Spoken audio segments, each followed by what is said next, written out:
Madhava Kunja Bihari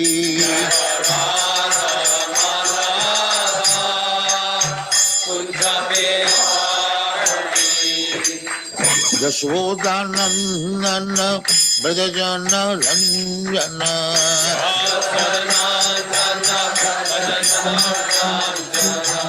Yashodanandana Brajajana Ranjana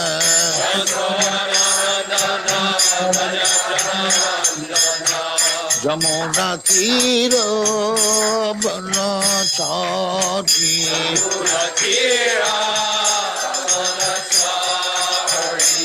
Jamuna Tira Banachari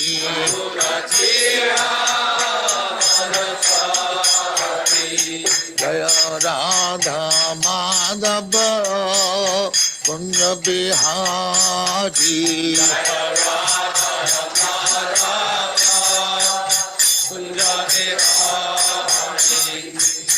Gopi Jana Vallabha Girivaradhari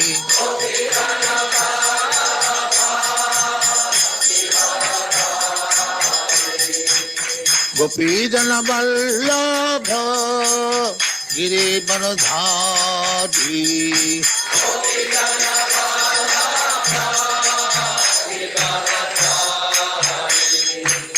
Yashodanandana Brajajana Ranjana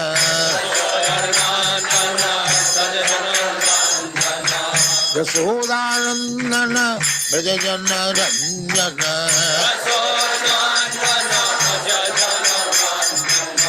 Yamuna Tira Banachari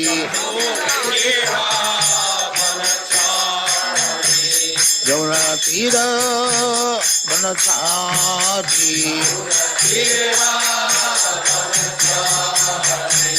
Jaya Radha Madhava Kunja Bihari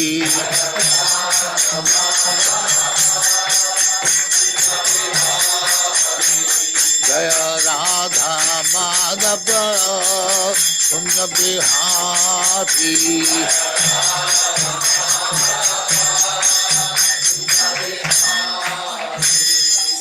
Jaya Musvat Paramahansa Parivrajaka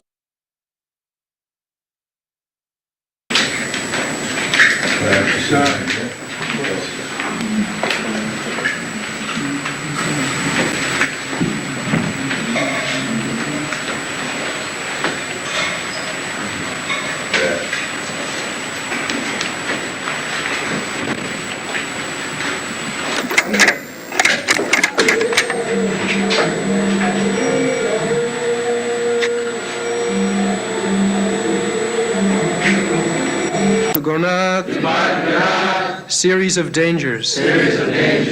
Translation: O Rishikesha, master of the senses and lord of lords, you have released your mother Devaki, who was long imprisoned and distressed by the envious King Kamsa, and myself and my children, from a series of constant dangers. So, this is the position of devotees, that Devaki, who happens to be the mother of Krishna, she is not ordinary woman who can become the mother of the Supreme Personality of Godhead. The most advanced devotee, so that Krishna has agreed to become her son. In his previous life, the husband and wife, they underwent severe austerities, and when Krishna appeared before them and wanted to give them benediction, they wanted a son like God. So, where can be another person who is equal to God? That is not possible. God means there is no equal There is no greater. Asama Urdhva. That is God. God, there cannot be any competition that you are God, I am God, he is God, he is God. No. These are dogs. They are not God. God means without competition. One. God is one. Nobody is greater, asamartha. Nobody is greater than him. Nobody is equal to him. Everyone is lower. Ekala, Ishar, Krishna, Arshabhrita. And only master is Krishna, God. And everyone servant. Never mind. Even if he is Brahma, Vishnu, or Shiva, big demigods, and what to speak of others. Shiva Virinchi Nutam. In the Shastra it is said that he is offered respect by Lord Shiva and Lord Brahma. They are the topmost demigods. There are demigods. Above the human being, there are demigods. As we are human beings, above the lower creatures, lower animals. Similarly, above us, there are demigods.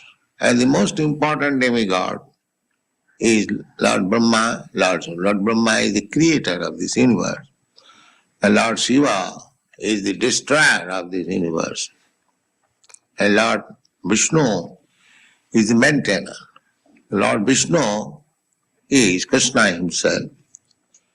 So for the maintenance of this material world, there are three gunas, Ratagun, Rajagun, Tamagun. So each one of them has taken charge of one department. So Lord Vishnu has taken the department of Satogun, and Lord Brahma has taken the department of Rajogun, and Lord Shiva has taken the department of Tamagun. They are not under the influence of these gunas. Just like the superintendent of jail, he is not a prisoner. He is controlling officer. Similarly, Lord Shiva, Lord Vishnu, Lord Brahma, although they are controlling each department, they are not under the controlling department. We may not commit mistake. So, Rishikesha, Krishna is the supreme controller. Rishik means senses. So, we are enjoying our senses, but ultimately the controller is Krishna. Suppose this is my hand, I am claiming it is my hand. I shall give you a good feast on you. I am very much proud. But I am not controller. The controller is Krishna. If he withdraws the power of the activity of your arm, you become paralyzed. Although you are claiming it is my hand, I shall use it. But when it is paralyzed, you cannot do anything. Therefore, I may have possessed this hand by the grace of Krishna, but I am not the controller. That is Krishna consciousness. Therefore, a sane man will think that ultimately if this hand is to be controlled by Krishna, then it is meant for Krishna. This is the common sense, understand? I am claiming that it is my hand, this is my leg, this is my ear. Even children say, ask the children, what is this? It is my hand. But we may claim, but actually it is not our hand, it is given. Or because I wanted to use my hands in so many ways, Krishna has given all lives. You take this hand, use it. So it is gift of Krishna. Therefore, a sane man is always conscious that whatever I have got in my possession first of all, this body and senses, they are actually not mine. I have given all these possession for utility. So if ultimately everything belongs to Krishna, why it is not utilized for Krishna? That is Krishna consciousness. That is Krishna consciousness. That is intelligence. If I am given all these things for my use, for my sense gratification, but ultimately it belongs to Krishna. Everyone is part and parcel of Krishna. So everyone's senses are also Krishna's. So when these senses are utilized for Krishna's service, that is perfection of life. And so long it is utilized for my sense gratification, it is Maya. Therefore, bhakti means Rishikena Rishikesha Sevanam Bhakti Ruchi. Rishikena, by the senses, this Rishikesha, Sevanam, when we serve Rishikesha, really master of the senses, that is called bhakti. A very simple description, definition of bhakti. Rishikena Rishikesha Sevanam. Rishikesha Sevanam. Not Rishik Sevanam. Rishik means senses. So, when senses are used for sense gratification, that is Maya. And when senses are used for the gratification of the master of the senses, that is called bhakti. Very simple definition. Anyone can understand. So, generally, in this material world, everyone is using the senses for sense gratification. That's all. That is their bondage. That is Maya, illusion. And when he comes to Krishna consciousness, purified, when he understands that actually these senses are meant for satisfying Krishna, then he is liberated person. Mukta, Mukta Purush, liberated person. Iha jasya harir dasya karmana manasa vacha. When one comes to this position, that my senses are meant for serving the master of the senses, Rishikesh. The master of the senses is sitting within your heart. In the Bhagavad Gita it is said, Sarvasya chaham hridi sannivishta. I am seated in everyone's heart. Matta smriti jnanam apohananj. From me, remembrance, knowledge, and forgetfulness is coming. So, why that? Because Krishna is so merciful. If I want to use my senses in a certain way, not my senses, it is Krishna's given. So Krishna gives the chance. All right, utilize it. Suppose I have got tongue. If I want, Krishna, I want to eat stool. I want to taste stool. Yes, Krishna will say, yes, you can take this body of hog and eat stool. Okay, Hare Krishna. Does anyone remember where Srila Prabhupada started today? Please repeat. That Mata Devaki was not an ordinary devotee. And how can somebody come to that position of being the mother of Krishna? By austerity, apparently, but where is bhakti there? Okay, is that by austerity? Why did Hiranyakashipu not become a mother of Krishna? He was performing crazy austerities. Based on It's why you're doing the austerity. Tapa was the first word that was given to Brahma when he came to the universe. You want to be a god? Then tapa, perform austerity.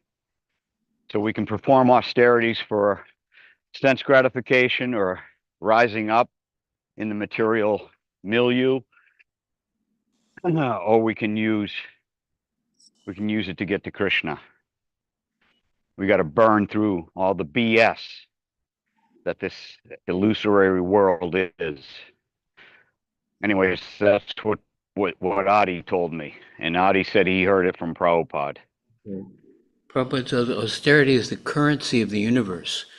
If you have $10, you can purchase something, but what are you going to purchase? Just like Prabhu was saying, you know, what's your desire? What are you asking for with this power that you've received? And then Prabhupada makes the point about how Krishna is prominent. He's the foremost. There's no competitor, right? She was saying she is the mother. Mother is usually superior to the child, but no one is superior to Krishna. But Krishna wants you to fight like it depends on you. Right. He wants you to perform the austerities that Arjuna and the Pandavas performed, and go through the hell that Arjuna and the Pandavas went through. And trust me, losing your son, right, Arjuna, right, there's no greater hell, and he put him through it, and we have to be willing to do it. That's tapa. What Prabhupada said was that they wanted a son like God, and that he gave them the benediction by becoming theirs. Yeah, they wanted to serve Krishna like a mother and father serve.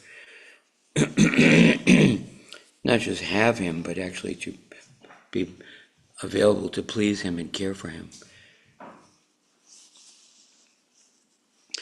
He said something about the three modes of material nature. Do you remember? Yeah.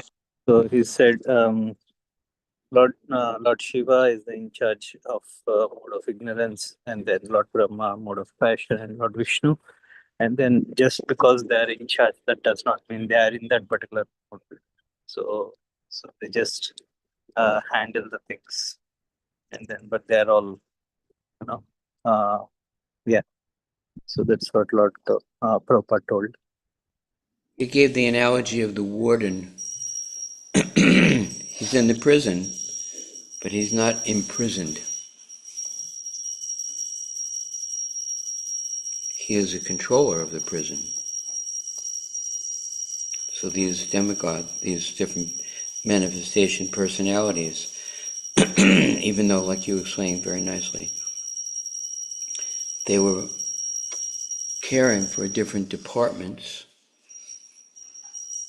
the mode of ignorance, the mode of passion, the mode of goodness, but they were not under the influence of those modes.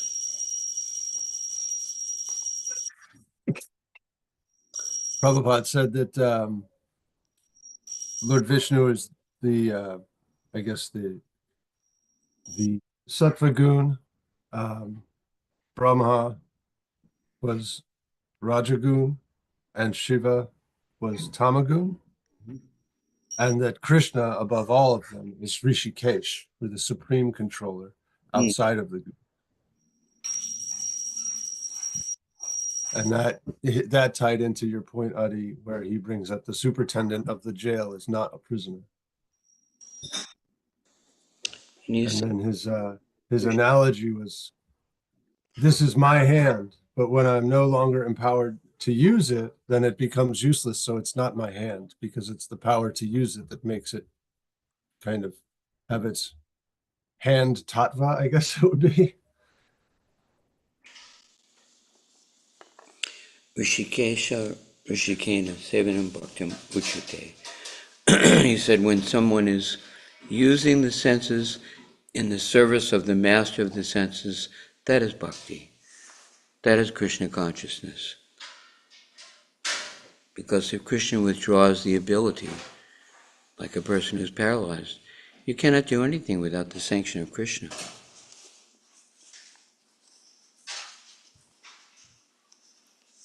Everyone in this world is using their senses to obtain varieties of sense gratification.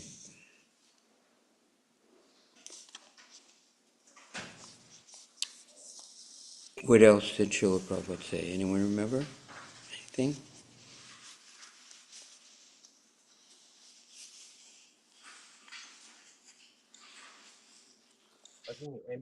He said, if we tell Krishna, I want to eat stool, then he will say, okay, and I will make you a pig, so you may eat stool.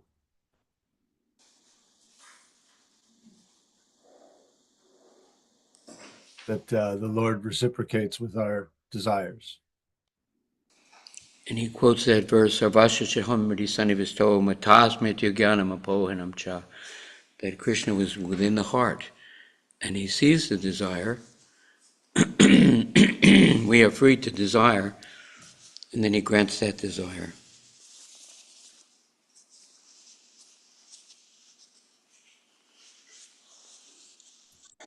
Okay, you want to go forward some more, Jeffrey? I absolutely do. Hare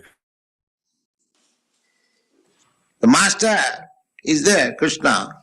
Therefore Krishna says, Mattasmiti Jnanam Apaharancha. He gives you the body, reminds you, my dear living entity, you wanted to eat stool, now you have got a proper body. Now utilize, here is stool also.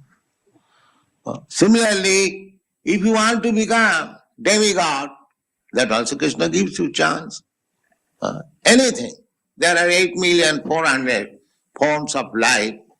If you want to engage your senses in any type of body, Krishna is giving you.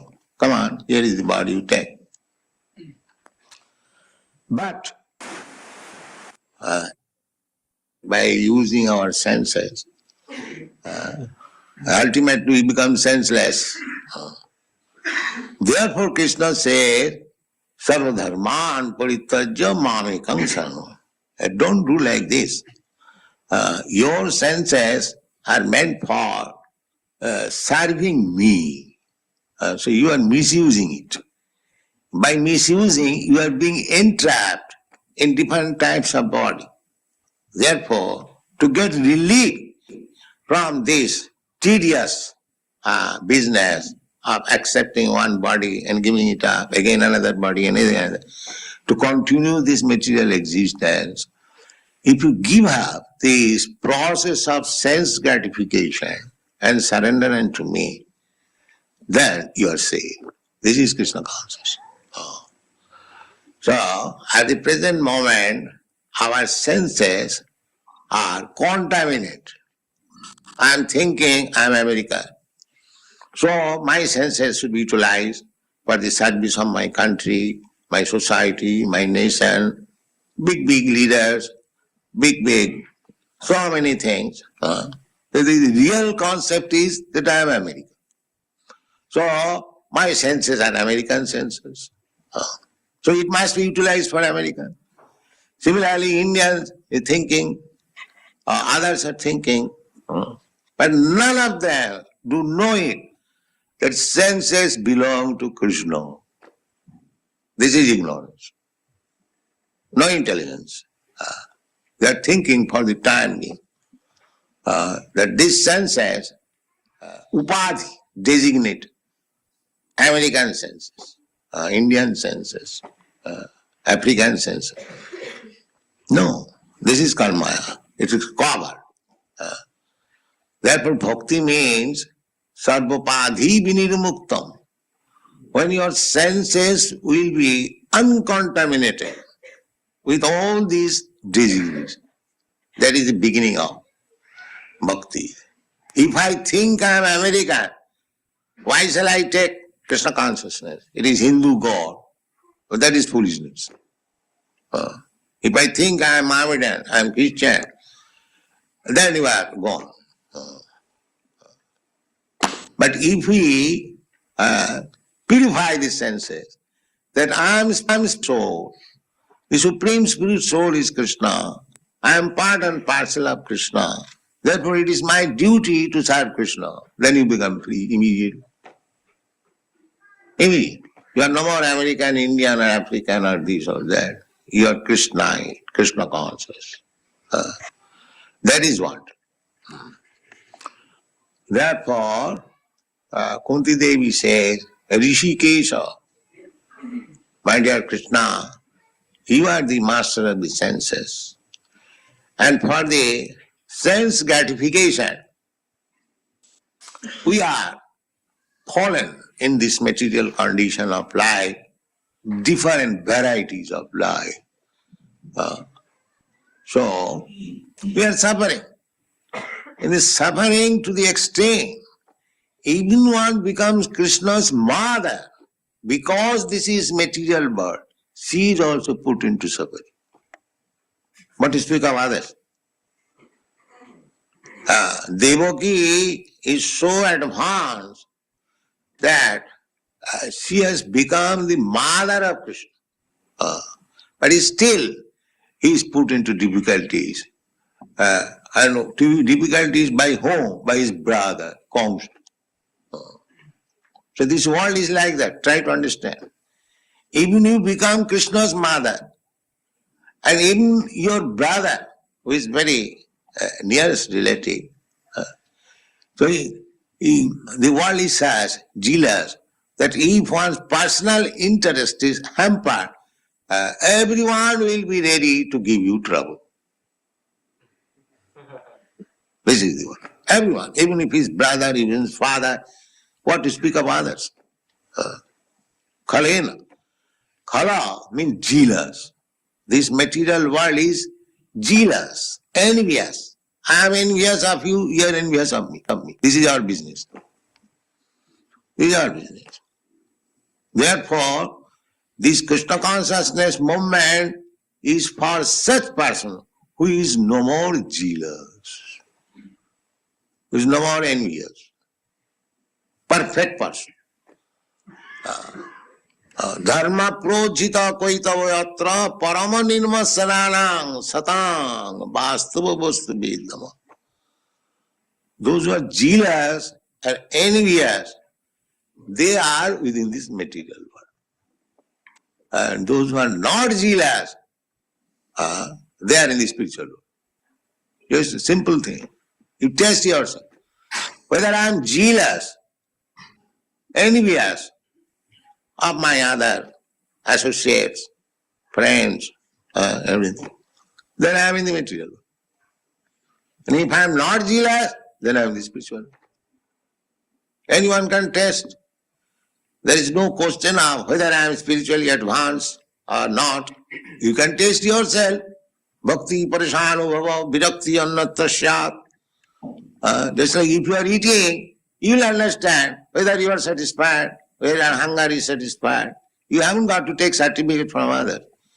Similarly, if you test yourself, whether you are jealous, whether you are envious, then you are in the material. Okay, Jeff. Hare Krishna. What did Srila Prabhupada say? Where do we start this section?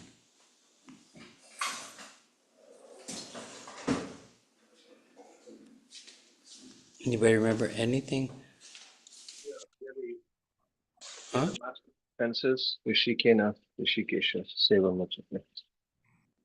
Bhakti. So it said we might have senses, but Krishna is the true master of the senses.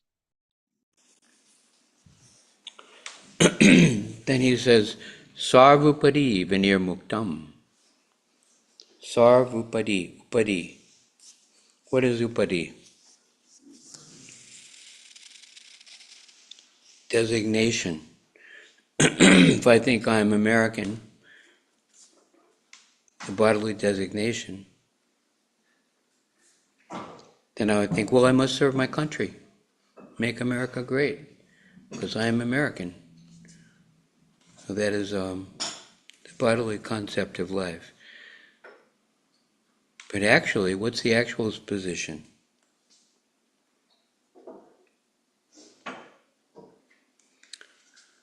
Sarvupadi means free of these designations of I am Indian, I am African, I am American. Free of designations means free of material designations. Sarvupadi Vinir Muktam. Actually, I'm servant of Krishna. That's who I really am. That's my real identity.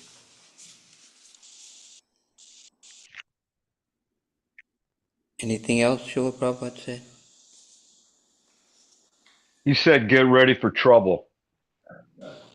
Yeah. And you're in this world, it means trouble. Even if you're Krishna's mother. Why?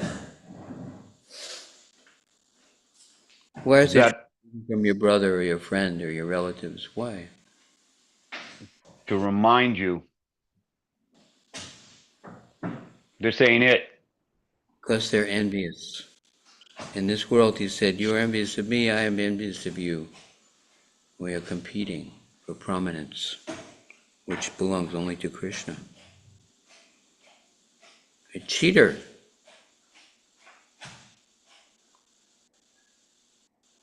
Sarvapari Vinirmuktam, being free from all these material designations and understanding our real identity, that is Krishna consciousness. And on that platform there is peace and harmony and affection and respect for each other. Devotional service frees us from upadi, material designation.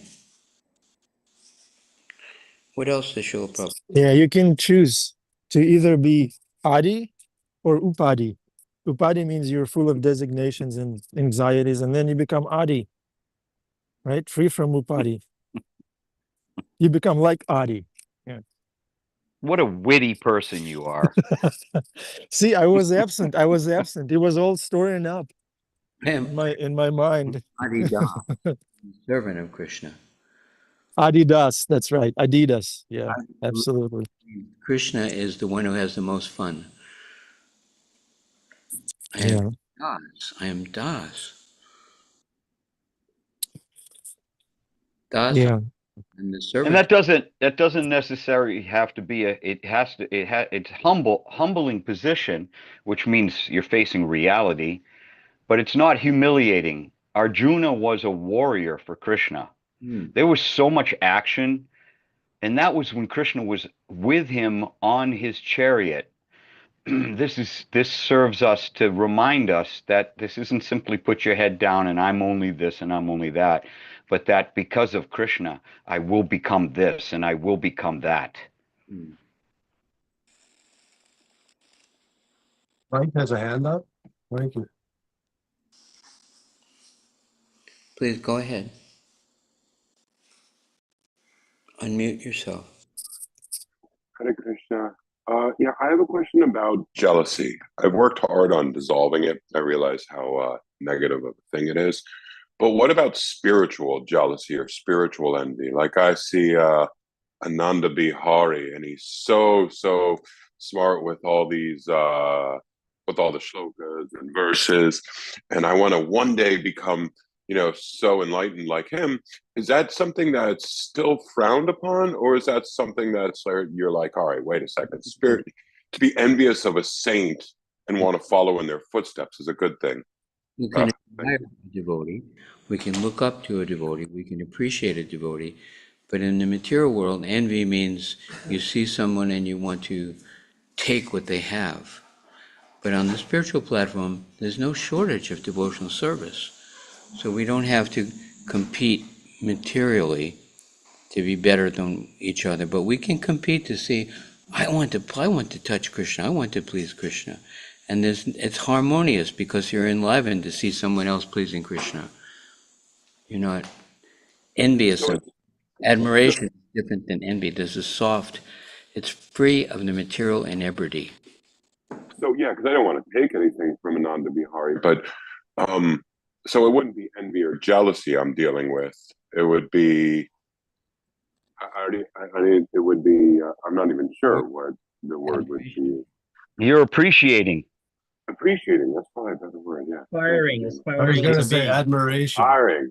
Yeah, I just want to drag him down every time I see him. First of all, he's very tall and handsome. I just want to freaking throw him on the ground and say, "You ain't nothing, man." Thank you, Bhima Prabhu. I need that. I need that reminder. That's just the Jug High and Mud High playing out in Bhima. I was Mud-Eye in a play. I actually got a chance to break a candy bottle, which actually sounded just like glass, up the side of Nityananda's head, who was Amarendra Prabhu, who is is a wonderful learned devotee, and I got to smash his head with a candy bottle, and all everybody in the they didn't know what it was, even the people in the play. All of a sudden, I had this bottle, and I smacked him up the side of the head, and it fell on the ground and sounding like just like broken glass, and everybody in the audience was freaking out, the kids, and then one of the kid picks up the piece and bites into it, and he says, "This is candy." So I know all about Mud-Eye. Thank you so much, everyone, for answering the question. I See, appreciate you all. Bhima Prabhu delights in those things. Oh yes. Also, like what? Yes, yes. If I had a mace, I would find me a Duryodhana. That right now, Ananda Bihari, you're that Duryodhana. You just don't get it. Yes, that's me. I'm Duryodhana. Yes, absolutely. Did you I have like did how, Duryodhana have a good time at New Vrindavan? oh yeah, I You was should in the share a temple. little bit. I was in the temple room, the first Guru Puja, and all the devotees were standing there, their hands up in the air, greeting the deities. And then my daughter runs up to me from behind and starts pulling me by the t-shirt, and I was like, "What happened? What happened?" And she said, "I saw Angel. I saw Angel," and she dragged me to where Angel Prabhu was dancing ecstatically. So yeah, that's one of my highlights that I wanted to share, that I saw a devotee who was very dear to me in person in New Vrindavan in the temple settings. Angel Prabhu, thank you. Thank you for coming, for making that sacrifice. And so many other things, yeah. Adi can testify that back in the day, when New Vrindavan was innocent, the kirtans that we had would last for hours. And with Radhanath Maharaj, Bhakti Tirtha Maharaj, Tapapunj, not Tapapunj, Kashapa, who is now, I can't remember his new name, Varsharna Maharaj, Chandramali Maharaj. This is back when they were just like turning from dasas into sannyasis. So everybody was super, super fired up. And we would have kirtan dancing full out for what, Adi? Sometimes for 2 hours straight, right? And then the next day your legs couldn't move. Do you remember those days, Adi? Or have you forgotten? See, that's outside of time and space. That's still going Yes. on. And there are kirtans all over the world like that. Krishna's not limited to one particular temple. But boy, did we have mosh pits. Something you might enjoy, Ananda Bihari. We had mosh pits back then. We used to throw each other around. Still happens. You know, the Prabhupada says about the question about envy. He said in spiritual platform, there's a different kind of arithmetic. In this world, if you have a pie and you give half away, you only have half left. But in spiritual life, 1 minus 1 equals 1. When something is shared, it's increased. Krishna is unlimited. So it's not because one person has a certain quality that somebody else can also do that and be But like. Haripushna Prabhu, what if I'm lacking something materially and it's an impediment to my bhakti, to my service, and this other devotee has it, and he's so blissful and happy? Isn't that a valid excuse to experience envy? How does this work out materially for a devotee? That's the question. Are we going to have enough? The answer we can offer, based on what Srila Prabhupada tells us, is that Krishna is providing everyone exactly what they need. And it may seem by material vision that you don't have what you need, but you have exactly what you need. Krishna knows exactly what he's doing. He's within and between every atom. He's floating the planets in space effortlessly. And if you need to be hungry, that's Krishna's arrangement. But what if Krishna is still fulfilling my, kind of crazy desires from before? Now, I'm a devotee already. I know what to desire, but what if Krishna is still on my previous request? If you ask for patience, Krishna will give you a traffic jam. Krishna's giving us what we need to learn and grow very carefully, precisely, perfectly.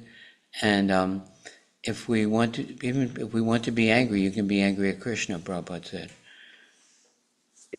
You also have to remember that everything you got, Prabhupada said during this lecture, everything you got is Krishna's gift.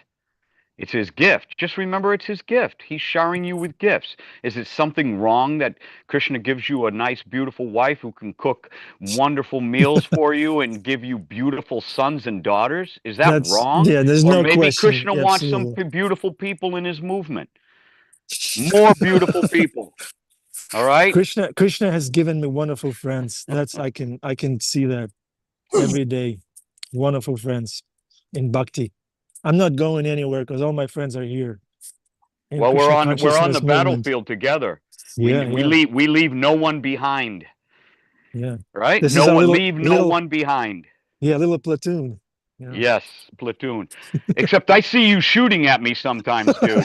You probably better That's watch it. that's out of love. That's out of love. Yeah, there's a verse in Sri Ishopanishad where Krishna says that there's enough resources. There's a prescribed quota for everyone. What's that? Krishnadaya Prabhu, if you're here, can you quote that verse nicely? Ishopanishad, I think it's mantra 1.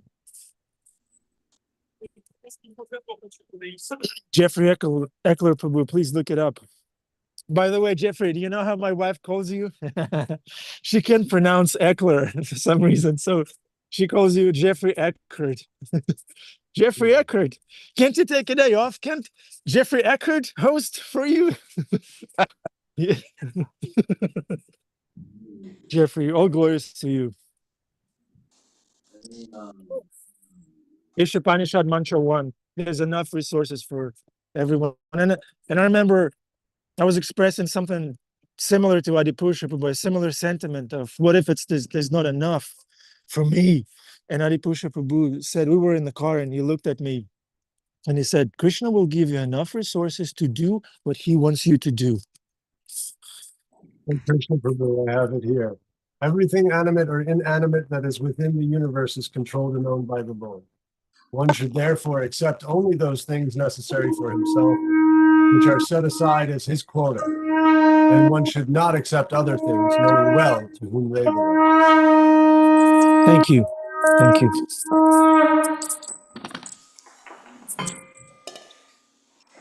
Okay, darshan time, please turn on your cameras. So nice to see you all.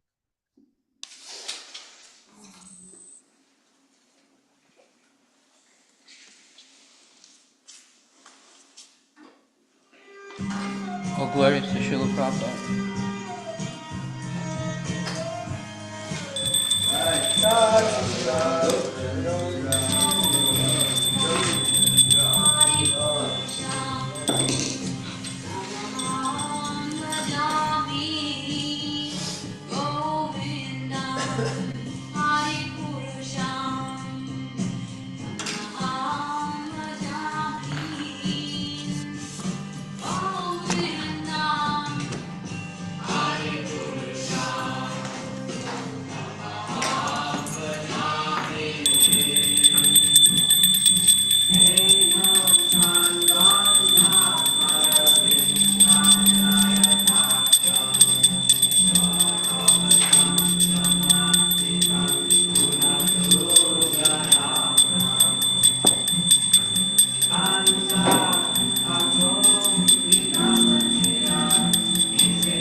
Krishna. Jai Srila Prabhupada. Wonderful class. Did you notice how clear the sound was? It must have been Yeah, I think processed that by AI. the iPhone with the sound pass through sounds very good. Yeah. I think they did something to the video itself because the recording is so old. You can tell by the video. So all glories to AI that is used to facilitate our hearing from Srila Prabhupada, our founder Acharya. How wonderful is Srila Prabhupada. Okay, is That anyone last here point not? that Yeah, go ahead, Jeffrey. just going to say on that last point that Adi was making about the world being kalena and envious. I just so happened to be reading a children's book, and one of the pages said, "Just because you don't have more than one, doesn't mean that everyone can't have some." And it's like about sharing, I guess. But at the same time, it was like interesting to think about that in light of this morning's class. Like there is always enough. Yeah, Jeffrey, can you put that quote in the chat? Ishapanishad Mantra 1. Yes. I was going to say something really cool and profound, but I forgot what it was. Krishna. Would anyone like to speak? Maybe I'll remember my point. The Hasidic Jewish people say, "Who is a wealthy man?" One who is satisfied with what they're using for Krishna. Whatever the Lord gives you. One who is you're wealthy if you're satisfied with whatever Krishna gives you. Some people have billions of dollars and they're burning with greed and unsatisfied. Yeah. Right? Yeah, I remember now what I wanted to say. It's exactly that, Adipusha Prabhu. I was thinking of the interaction that I had with one devotee in New Vrindavan. He was my partner, sharing partner.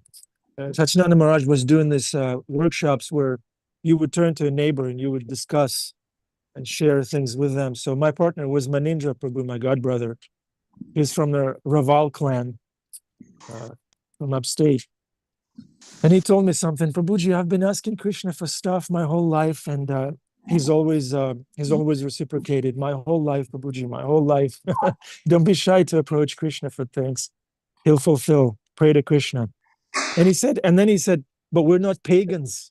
We don't just worship idols to get stuff. We worship this idol to get this, to pass the exam, to get approved somewhere. We're not pagans, he said. We worship in Krishna, who is the proprietor of everything, and therefore it's appropriate to approach him when we need him. And when you do that, you have to realize that Krishna then turns to you and says, work is worship. If you want it, then work for it. Yeah. Do your part. Yeah, absolutely. Yeah, if you can't just surrender everything and walk around, spreading love of God, and you want to, settle down and have a little piece of heaven, then you work for it. Yeah, Krishna told Arjuna, you fight. He didn't fight for Arjuna, but he told him what to do. So that's right. Thank you. See, the guy just said, do as much as you can. That's what Prabhupada was saying today. He quoted Dharma Projita Kaitava, the second verse of the Srimad Bhagavatam. Prabhupada quoted today. This is cheating religion, fruitive mentality, auspicious ritualistic activities offered in the Vedas for fruitive results is cheating religion. You're cheating yourself because you're getting something that is not the most valuable and the most satisfying. But sometimes he gives them to you. He answers your prayers, and if you're paying attention, and if you introspect, if you contemplate, if you think, if you spend some quiet time listening to Krishna, when he answers you a month later or a year later or 5 years later as to that thing that you wanted to experience in this world, then at least you're reminded that Krishna's doing it. Yep, that's a good start. It's just saying it's not the highest. It happens, it's there, but Narada Muni was saying to Srila Vyasadeva, you're not satisfied because you're not speaking about pure devotional service to Krishna. There's many, many, many things that can be done to get a particular result based on what I want, what I don't want. But he said, but that's not going to satisfy the people. That'll just keep them in the cycle of birth and death. Therefore, the Srimad Bhagavatam, Dharma Projita Kaitava, Prabhupada recited today, the Srimad Bhagavatam says, don't look at that. It's not the best. There's something better. At least that's the message of Bhagavatam, and that's what Prabhupada mentioned today. We're just trying to repeat our spiritual master. There's one purport by Srila Prabhupada in one of those two verses, 5:19:27 or 11:29:19, about prayers to Krishna, how they work. In the purport, Srila Prabhupada says that Krishna does fulfill the devotee's desires, but he fulfills them in such a way that the devotee will desire Krishna. That's exactly what Adipusha Prabhu just said. You desire for Krishna, and Krishna will facilitate that by fulfilling some intermediate desires sometimes, in a tricky way, but he'll do it in such a way that you will want him ultimately. The thing is that you start to become aware of him in your life. And then not only do you become aware of him as the creator, as the person to whom all things come from, as the reservoir, as this distant, powerful entity that is, directing the universe and directing your life, you start to understand that he cares about you, listens to you, responds to you. And boy, if you can't start developing a friendship or at least a serving attitude when Krishna himself is stepping in personally into your life, then, welcome to Duryodhana's world. But we have to understand that this Bhagavatam, this Bhagavad Gita, not only did happen, but it was Krishna's way of showing us what will happen in our lives. And if we choose to play the role of Arjuna, this is the result we'll get. And if we choose to play the role of Duryodhana, then this is the result we'll get. And the thing is, in our life, we're playing so many different roles at different times, and we flash back. And as Jeffrey Ackler and I'm sorry, I didn't remember who else said it about jealousy and envy. This is a world of jealousy and envy, and you just come to understand that that jealousy and envy is the thing that's getting in the way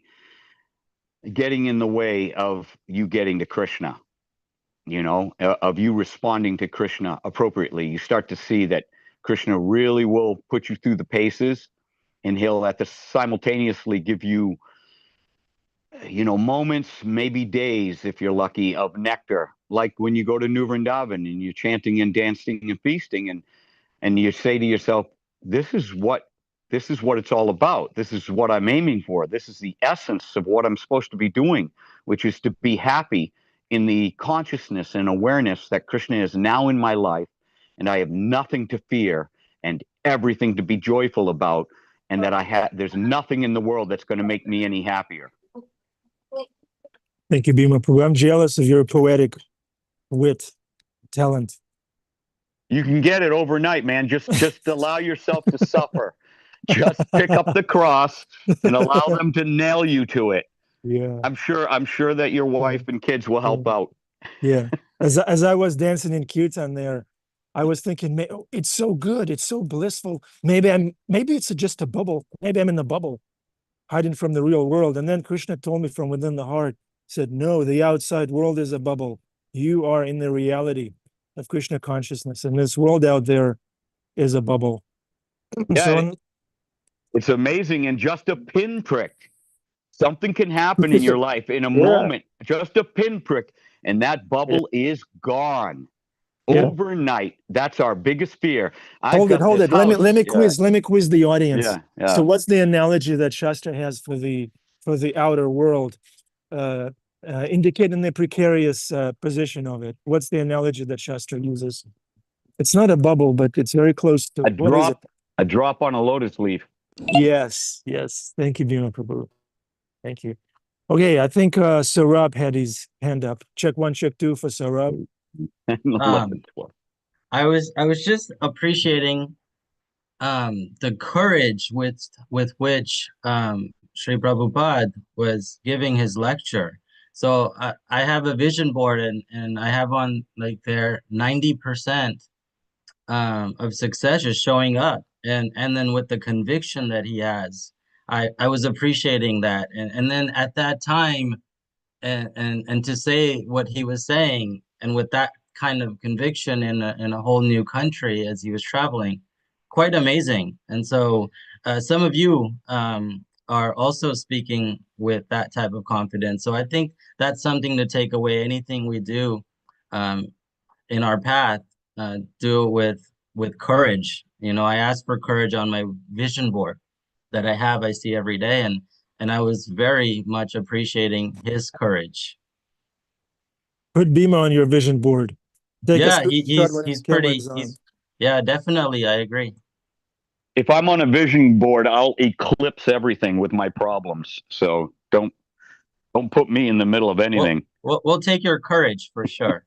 Bottom left corner for Bhima. Bottom left. Just okay. Min has her hand up.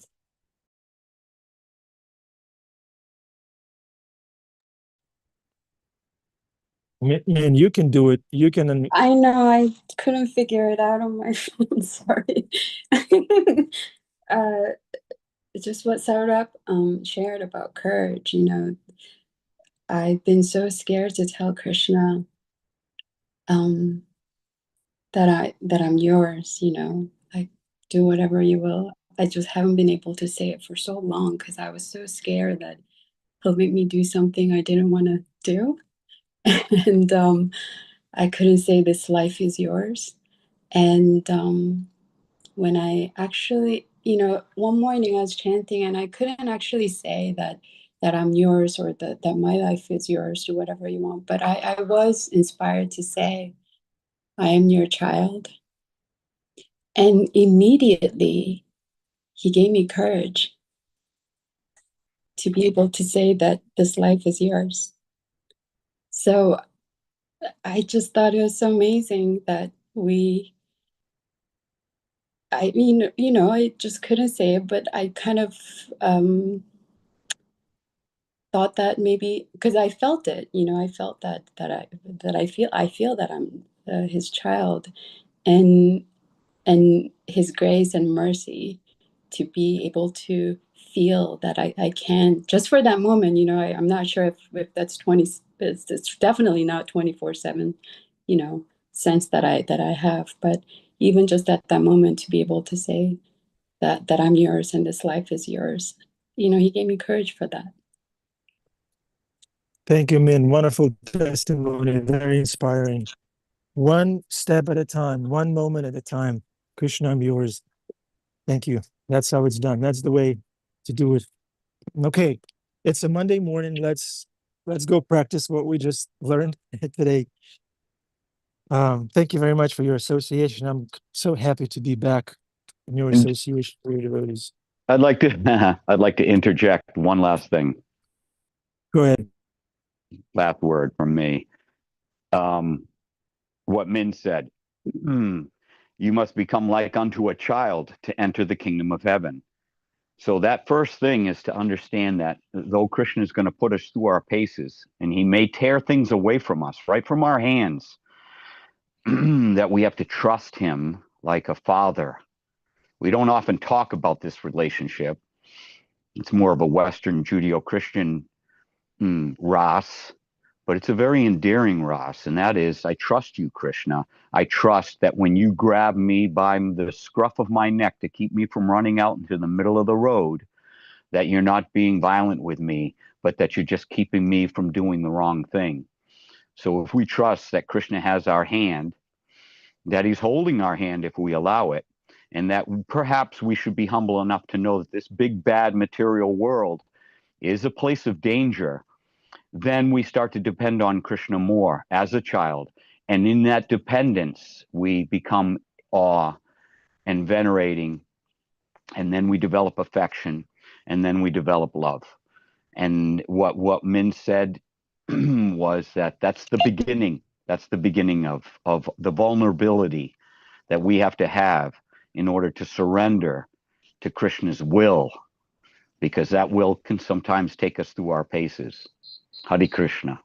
Well, somebody I know just had an operation, and he said that he was thinking, I've got to trust these doctors. They're going to cut open, and it reminds me of Ronald Reagan when he got shot. Then he went to the hospital, and they were going to operate him to try to get the bullet out. And he said, "Are you guys Republicans?" We can trust Krishna by hearing about his greatness. Hare Krishna. Thank you, Adipusha, Prabhu. Okay. Srimad Bhagavatam ki jai, Srila Prabhupada ki jai. Bhakti Center Morning Class Sangha ki jai. Hare Krishna. Have a wonderful day. Come again tomorrow. Hare Krishna.